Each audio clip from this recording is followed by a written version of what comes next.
Alright, so it's time to, well, not necessarily end, but finish up what remains to do in this region, Udun. So, if I understand correctly, this is like the first region, which pretty much serves as kind of the expanded tutorial for all the mechanics we'll be seeing later in the game. While instead, what we will see starting towards the end of this will actually, where the game not takes away the kiddie gloves, but it's more of a case of opens really up. But again, all in due time. Yeah, for now we just need to help here, You Gon. saw what these monsters are capable of. It is madness to stay here. Yes, but circumstances have changed. Don't you see we have him on our side now? Why would he want to help us? Weeks ago, he was our enemy. Talion, ready to pick that fight? I heard you. I'd best take these bandages to the others. The orcs are building a monument to honor Sauron. We have enough blasting powder to destroy it. Just push it onto the orcs. Okay. Well, that's kind of what we need to do. Okay, at this point in the mythos, wasn't Sauron kind of supposed to be mostly forgotten by most people? Not forgotten. Remember, he spent a lot of time trying to build himself up with the Nazgul as a necromancer in Mirkwood. And this was shortly after he was defeated there by the White Council. With our people. The slaves you helped us free know where the Dark Lord's monument is most vulnerable. We will strike there. We'll need to steal a cart of grog from the Uruk. It will make quite the Like, I don't think this game's Erin is particularly complex or developed. She's just her character is mostly just being Hirgon's wife.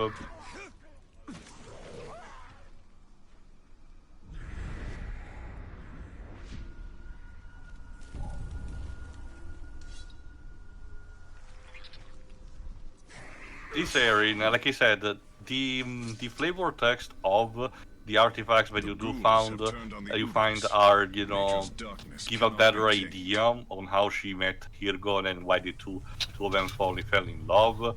But in-game proper, her presence, as you can see, is only minimal. And again, spoiler, after this mission, they're basically gone from the game. So again, if my main observation of this game is that the story is not terrible, but it has that thing that some open world games tend to do, wherein the narrative feels like it's literally just more of an excuse for you to be running around the open world as opposed to being a where driving instead the characters force. you meet are more situational and then they're gone. Yes, the Mad Max video game also suffers from this. Although I can argue it works better for that kind of setting because that's kind of what the movies did anyway overall. Definitely. Well, I guess until like the third or fourth movie where they definitely had them a lot more story based. Well, yes, but the general way of how the movies actually perform is that Max is doing his own business, encounters the problem of the week, gets entangled by it and potentially resolves it, and then he's on his merry way to the next adventure. I wonder how he's gonna get his interceptor back in the next film. I don't know. Oh, you can literally release the wildlife on the poor mooks. Yeah, the caragors that are trapped, you can actually, destroy the cage and actually, like I said, I showcased this to one of the missions with Ratbag. Again, it can also be used to exploit a warship's weakness, if you're careful enough. So, the different colorings in Detective Vision for enemies. The yellow enemies are the ones that are critical to the mission. The red ones, or in this case just blue, are the ones that you normally have to kill. The blue ones are the NPCs and your friendly ones. Sorry. Oh, cool! You can ride it. Yes. In this case, you can just, for the time, you can just jump on them. The next big area will actually teach you properly how to, tame one. You even get exclusive themes depending on what kind of beast you ride. And just letting you know, this is probably a better game with Troy Baker riding a beast like this with a fantasy setting than Golden Axe Beast Rider. Oh my god, he was in that game. As Axe Battler for some reason. Right. Again, that's not a higher bar to clear, but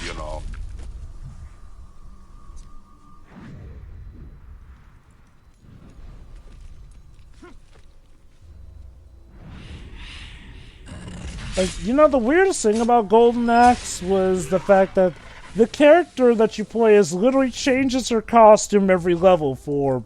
Until the last one where she reverts to her classic, white with red stripes bikini.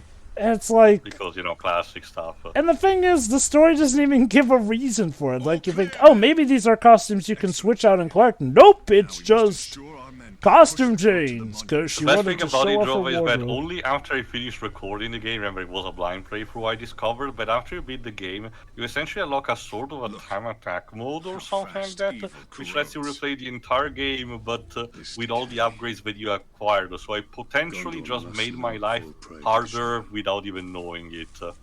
Oh boy. When it came to recording that game. But whatever, I'm not touching that anymore anyway, so...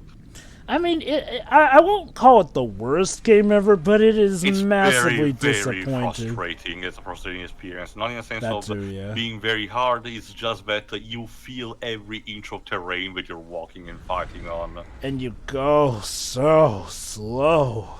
No, it's not even a case of being slow, it's that the level design is so bland. And even the fights do drag so much. Not helped by the poor, frame rate performance. And the story sure was something. I've seen it's technically not, completely bad, but it's very fairly generic, Like, and also, like Pedro said, easily one of the worst designs of the Death Adder ever seen. Yeah. Like I said in the commentary, I refuse to acknowledge that guy as Death Adder. But Pedro, it actually turns into an adder, don't you know? Like, I get what they wanted to do with that, but no, the team was too ambitious, and they were not given enough of a budget and time to work on. The Beast Rider concept was actually a pretty neat one. And like I said, remember, originally the game was supposed to have been, you controlling all three characters depending on what you wanted to choose, first. Hence why, Axe Battler and Gideon Standard models are more detailed and they show up occasionally. The idea that the three campaigns would have interjected with each other at some point, But again, since at the end of the day, all that was scrapped and only Tyrese Flair's campaign was kept, that was just it. And like I said, I wouldn't even mind if someone give it another try, just do it. Have someone, I don't even know what studio would be perfect for it, but I'm sure Sega can find someone. Like we said in Streets of Rage 4, it's probably as best if they actually do something like Streets of Rage 4 from the same developer. Like a proper, instead of another 2D hand-drawn beat-em-up. Alright, are we there yet to this fucking, explosive cart here gone? I'm guessing not. My men can use this distraction to push the cart beneath the bridge unseen. How handy. Essentially, again, well, it kind of makes sense. At this point, some of these characters know that you can accomplish more superhuman stuff, so they actually prefer for you to do the job and while they sneak around. Again, I don't blame them, in a sense. It's practical thinking. Sure. Huh. Also, in case you're wondering, yes, you can also perform execution moves on the wild beasts, but while it works for the beasts like the Caragors or the Ghouls, it doesn't necessary for the Graugs. You need to actually beat them up properly, and you will see in the upcoming parts how to do it. So can you ride just about any wild creature in this game? Just for the time being, just the Caragors. You will see what the extent does and how it's performed. I see. Again, one thing at a time. The game is still taking its time to go through. Like I said, don't bother too much with the whole character, you're accompanied by is taking damage, because again, unless you completely abandon them, to a swarm of, a big swarm of enemies, they will never be completely in danger, so, pretty much. Especially against, enemies like ghouls.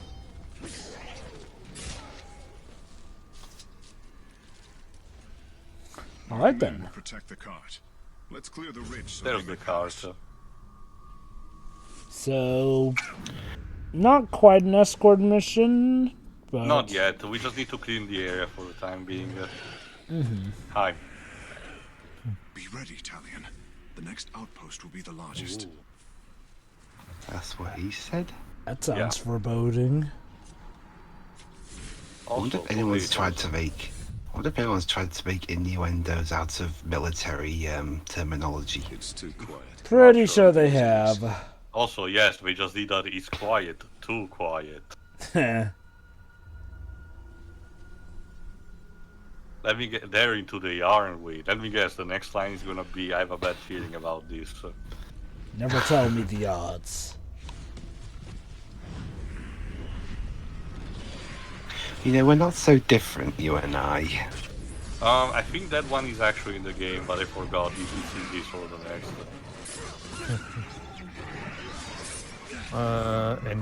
That's great. Was right after the, in perhaps in other circumstances we could have been friends. Yeah.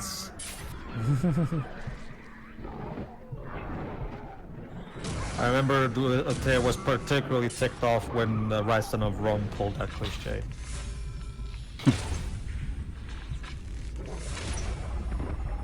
He even said that I forgot the name. The female warrior we fight. I forgot her name. Sorry, Boudica? which series? One enemy replaces another. The female warrior who's like the princess of the enemy. Like I forgot her name. Boudica? Sorry. That's it, Boudica. Yeah. He's Oh, talking I about mean, Rice, son of Rome. when Boudica starts saying that to Marius, Tails are like, you deserve to die just for saying that. People. I will relish its destruction. Take a long look. That monument will soon fall. There, Ranger. Our success depends on your ability to clear the outpost of Uruk. Only then can my men get into position to destroy the monument.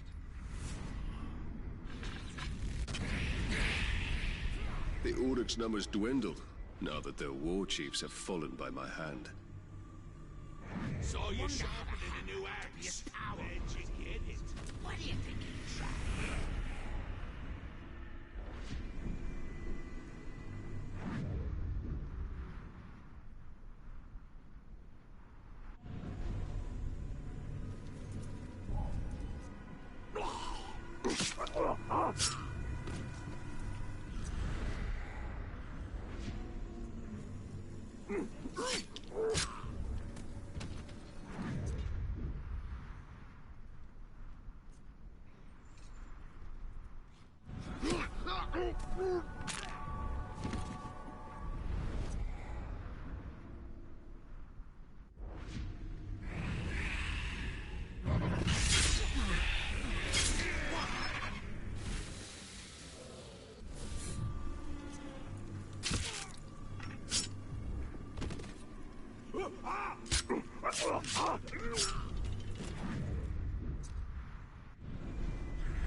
You know, I almost got set on fire the other day.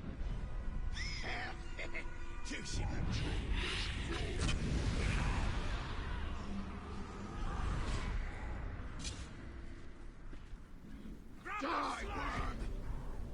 Oh, sounds like a bit of commotion down there.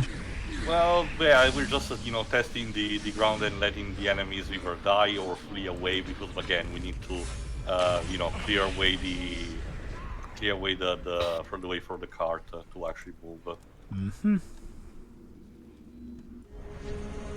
Uh-oh. Music's picking No, up. the music just had a stinger, like out of nowhere. This is not like in Red Faction, when it just happens with a stock sound effect, like Done.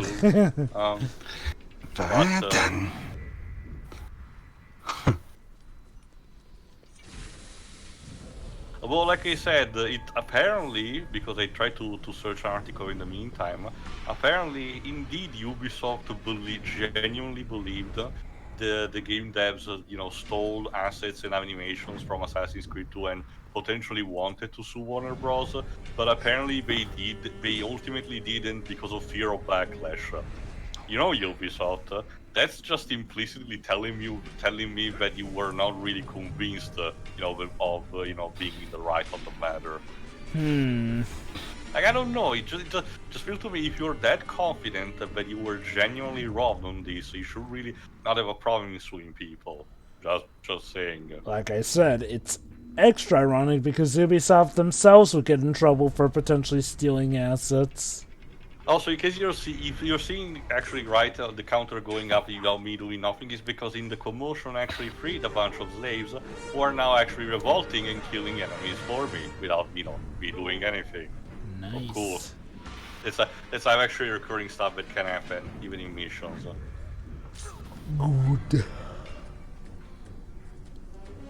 Alright, I think it's only one remaining, which is about to be pummeled. There we go. Everyone, to the monument! What he said.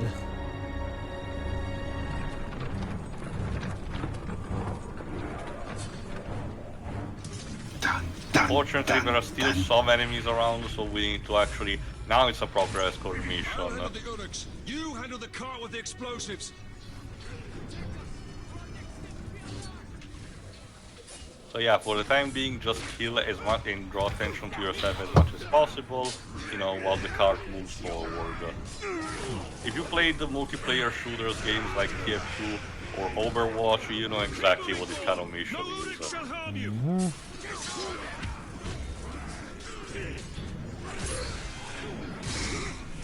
Another thing that I didn't mention, that's lifted from the Arkham games is the fact that, like I said, while your combo meter rises up, and you can get to the orange zone for your special moves, can it still drop to zero, back to zero, not only if you're getting hit, but if you actually miss the timing of a combo and you hit the air with it. Huh. Fortunately, now there are also some archers, and we really don't want our explosive cards to catch fire, so let's headshot them.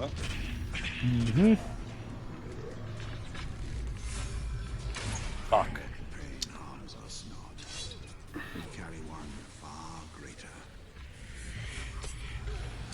There we go.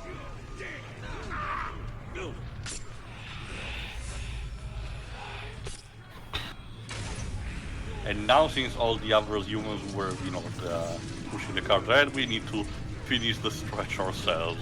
Oh boy. Well. Very painfully. No, by all means, let the cough go through. That's the thing, Drova. Again, while initially you're allowed to move forward, some of the enemies will respawn, like the archers, for example, and as such, you need to take a pause in order to actually, deal with them properly.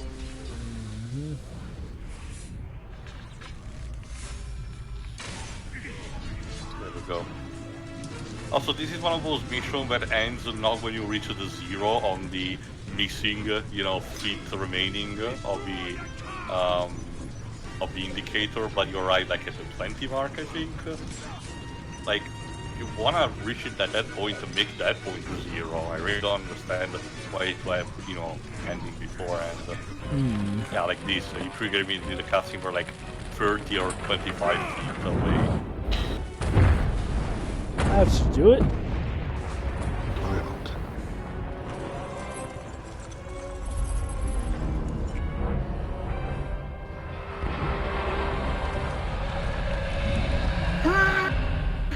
Consider this foreshadowing for the reign of Sauron. I was gonna cross somebody. No, Talion is badass enough.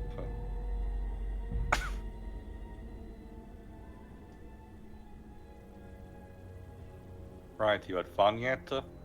You have sealed their doom. My people believe they have just claimed their freedom. Is that what you told them? Men need hope. I just gave them what We they forgot, asked for. Elrond does say by the time Lord of the Rings happens that the men are divided without a guide and, without hope as well. So anyone, wants to do as much as they can.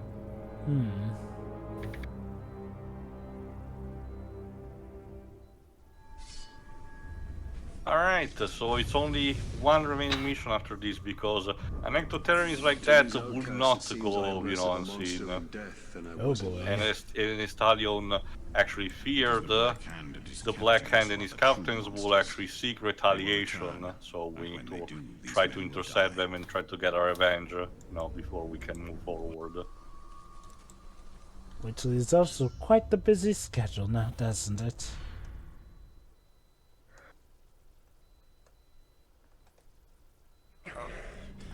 Hold, brother. He wants the Grave Walker. That's the new nickname that Talion made for himself. One of his minions. He was sent here to hunt us down. Let me gather my men. The servants of Sauron are foes beyond any of you. Get your people out of Mordor tonight, or you'll all be dead by dawn. Huh? We just got here. There is a hidden tunnel to the Black Gate. Aaron, it's time. Already? Goodbye, my friend. I mean, we might as well flee as much as we can. So I'm good. That's the last you see here gone. Or of any of these characters, pretty much? These particular ones, yes. Huh. You will make new friends soon enough, though. I guess it feels a bit weird since, they were foreshadowed of, but I guess the idea... So, now, one of the captains of a Black Hand has a right to ask for a report, but in order to ask to, only has to report to the warships. And we only have one of them now. They all perished in battle, my lord. All except me. War Chief Ratbag. Mm-hmm. Fortunately, you are still alive. And that's Ratbag out of the game too. Now, bring me the head of this Grave Walker. You're the one who killed him. Claim the head yourself. No, it was the Black Hand who did it. Really? He looks a lot like the guy who killed our family. No, he has a different armor and uses a mace. This is called the Hammer of Sauron. The Black Hand instead has a more stylistic, almost ranger-like, armor and a long sword. I like how Talion pretty much did not interfere at all with Ratbag getting killed. He's like, two birds, one He stone. served a purpose. So again, I understand. So anyway, the hammer cannot... Well, the hammer can be damaged properly. It's a bit of an unconventional for a boss fight. Because it's not like the other warships or the captains of the Nemesis system. It's a more of a unique enemy. The best damage that you can give to him are the executions, which only depletes part of his health moving forward. Again, similar to the Arkham games, unfortunately, these two titles never get proper boss fight entirely. In a sense that they're bad, but they never reach the type of fun that you get from in this case the proper Nemesis system. Like, it's perfectly serviceable in this case. It's just there.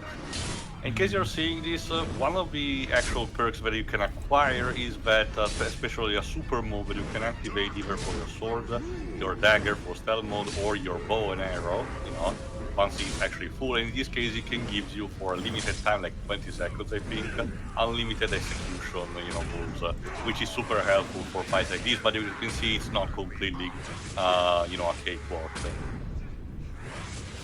Of course. I forgot to actually voices the hammer. I know one of them is JB Blanc, but it's not him.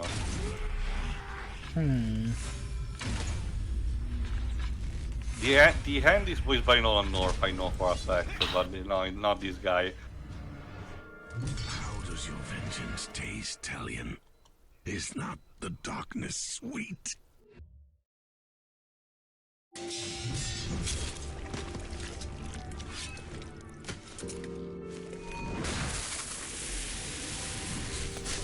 That was a mouthful. Also the piano music. It's a somber piano. It's vocal dissonance. Talion had part of his revenge, but You acted too hastily. There's much we could have learned. you're so supportive, Celebrimbor. He slaughtered my entire family before my very eyes. What would you have done? The opposite of what you did. And new Or character. only with the dead? What does it look like? My name is Lithariel, from the Sea of Nurnen. Our internal region of Mordor. My mother said you would be here. And here you are. Was your mother a soothsayer? Huh. Thariel from the Sea of Nurnen. So something closer. You should have stayed where you were. There's nothing here but death. Lady Marwyn, Queen of the Shore, wishes an audience with you. She has seen visions of your misfortune. A queen who sees visions. Visions of the return of the great Celebrimbor. I mean, is it really that far-fetched? It's more like She wishes to Talion make you didn't believe it until this point. And what is this offering? That is all I know. Well, Okay. I must gather provisions. The return to Nurnen is essentially long this is the and game telling you if you want to still do something camp in is Doom, close by. you know, feel free to do it, but when you want to move on, go to the marker. So it's not like you cannot return at all, you know, you can switch between region properly, but for the state that we are right now, we done pretty much everything we needed. okay. Also, I do prefer, you know, games like these who do give you an option to return later on.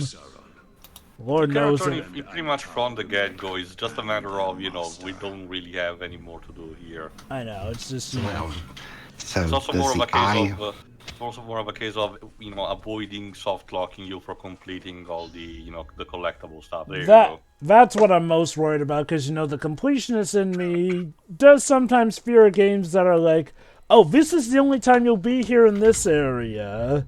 I can't believe that still can occasionally be a thing in this day and age. There you go. but- As I'm checking properly, you can see that I did most of the stuff.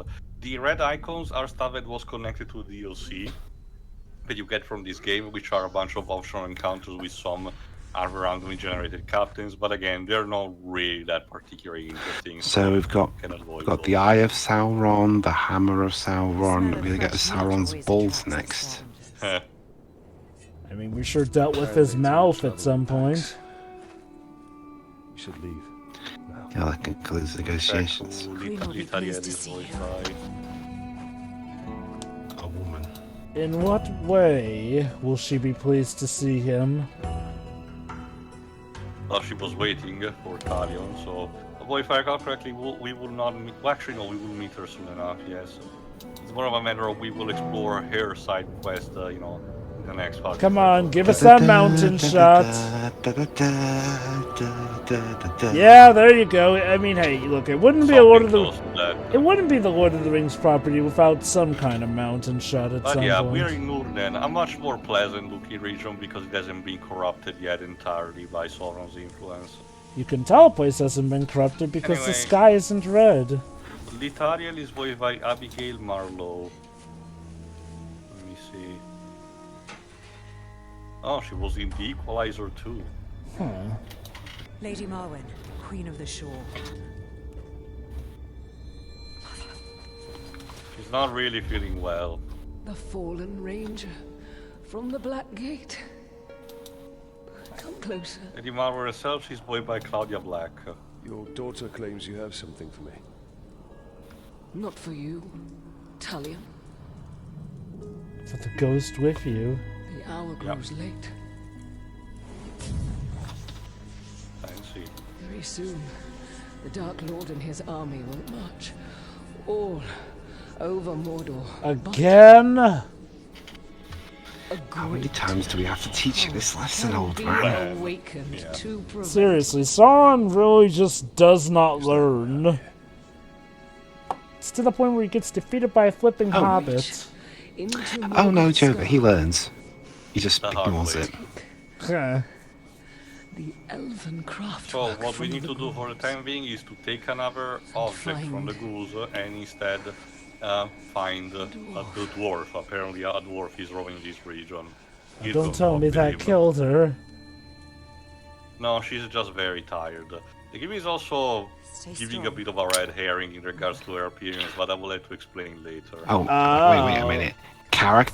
Wait a minute. Character who gets really old and tired and does nothing but sit on a chair all the time. Is that Doctor Who episode from the 80s? At least she Keep gave us. tracking.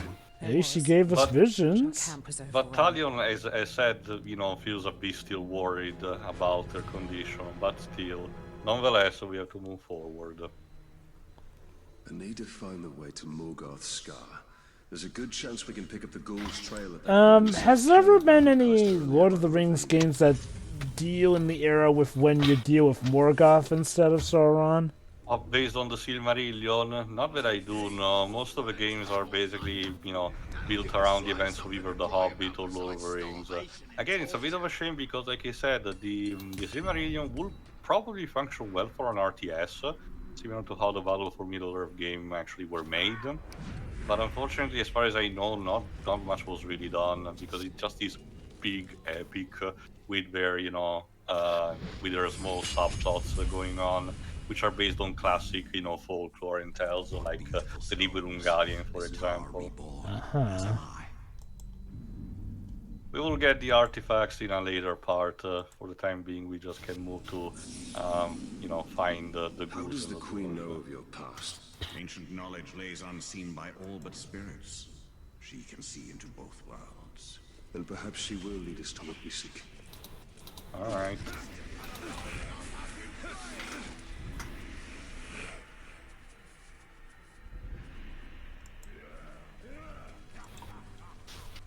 Who's laughing? Some Uruks on the nearby hills. So many dead Uruks. I must thank the ghouls before I slaughter them. Ghouls are scavengers. They take all, but leave one thing behind. I must look. Because they're just that nice. Let's also say again, well, this does a decent enough job, as you can see from tracking and everything. I think the Witcher series did perfected the art of magical fantasy, hunting simulator. We'll have to see what the remake of the first game does.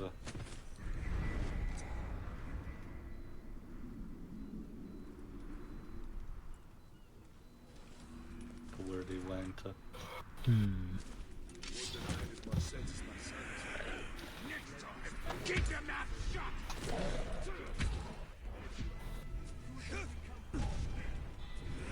It's interesting. In the first region, switching to the ghost version made stuffing seem ironically lighter.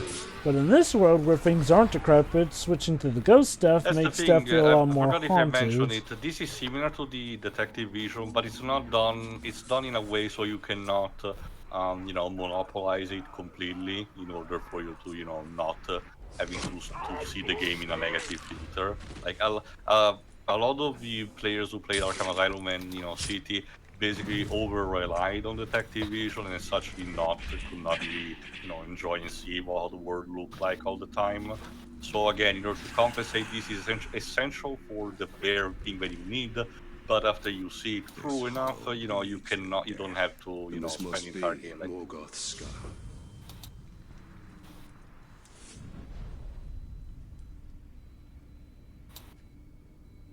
In the belly of the beast, stealth is my best weapon. Although in this case, it's just better if you follow the trail. If you follow the trail that are indicated, you will be able ideally to never trigger a single encounter with the ghouls. Goody.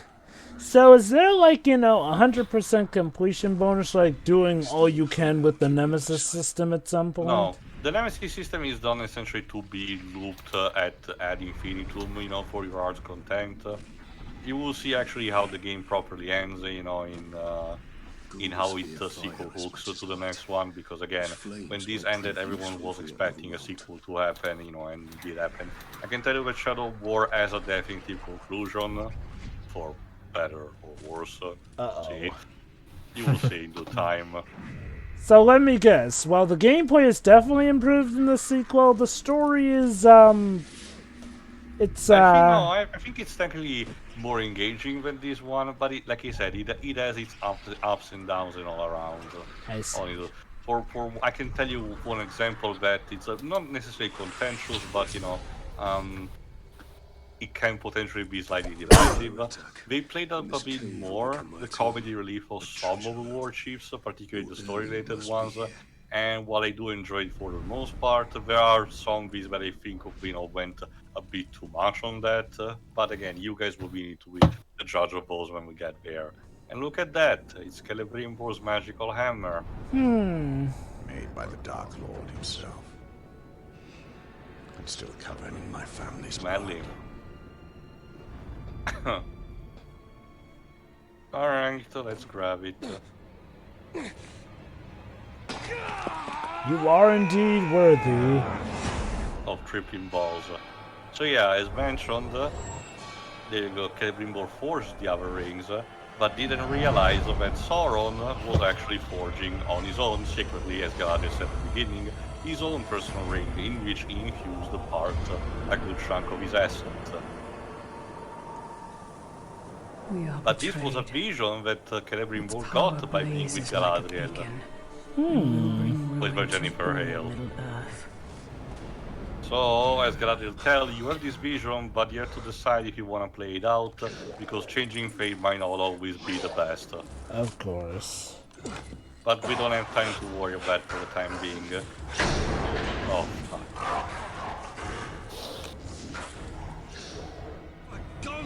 Sure would be neat if we could use the hammer as a weapon. We can in the next game. I get the idea some of the devs or the fans had the same ideas that you have. It really does sound like it, because almost every idea I've mentioned is something that did get added on the Why you aiming at his crotch. I can tell you, not only the hammer can be one of the ranged weapons, yeah, you can do poor stuff, with it, but you still prefer the bow and arrow. When an enemy is down and you don't want to execute him, instead of actually slashing normally, Talion will actually, embrace the defense at the brave version of the Celebrimbor's hammer and, pummel down on them. Yeah. You will be able to see it. The ghoul matrons are acting as essentially mini-boss for properly the ghouls, so they're a bit tough to deal with, and it's important to mention, if it actually deplete your health, it's basically game over. You don't get the second chances. Again, another thing that the sequel improves, you get second chances for every enemy type, while in this case, if it's not an Uruk, one of the bosses, you basically get killed on the spot, which ideally didn't make too much sense at all. What happens if the time runs out? You get a game over, because the cave crumbles on you. Oh, I thought it was going to be he just suddenly drops dead. Well, it's not a case where the cave is still accessible after this, so I have no idea why they're acting like it's crumbling now. Maybe it's Sauron's will trying to crush you. Yeah, let's go with that. Excuse me, pardon me, step side.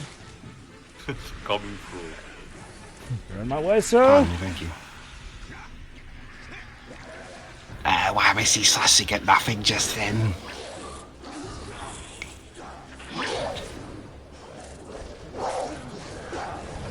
Oh, but someone is actually come with that explosive maybe barrel. move away? Thank you. We have a running away from an explosion shot in a Lord of the Rings game. Of course, what we were always missing.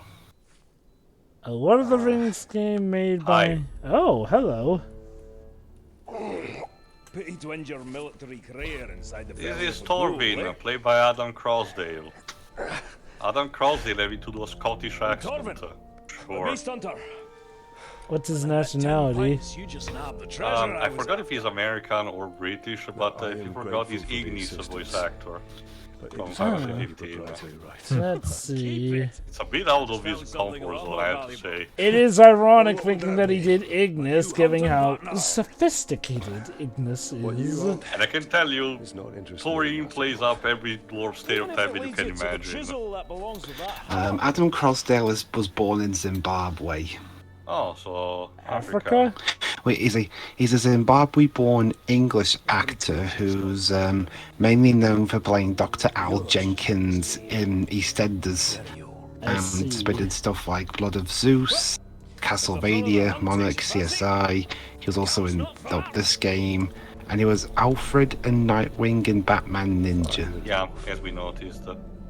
So yeah, part of the vision of Lady Marwyn came true. So that's actually where we split now. We can either continue Lady Marwyn's quest, or, find the dwarf immediately and, listen to what he can tell us. Interesting. The plot thickens.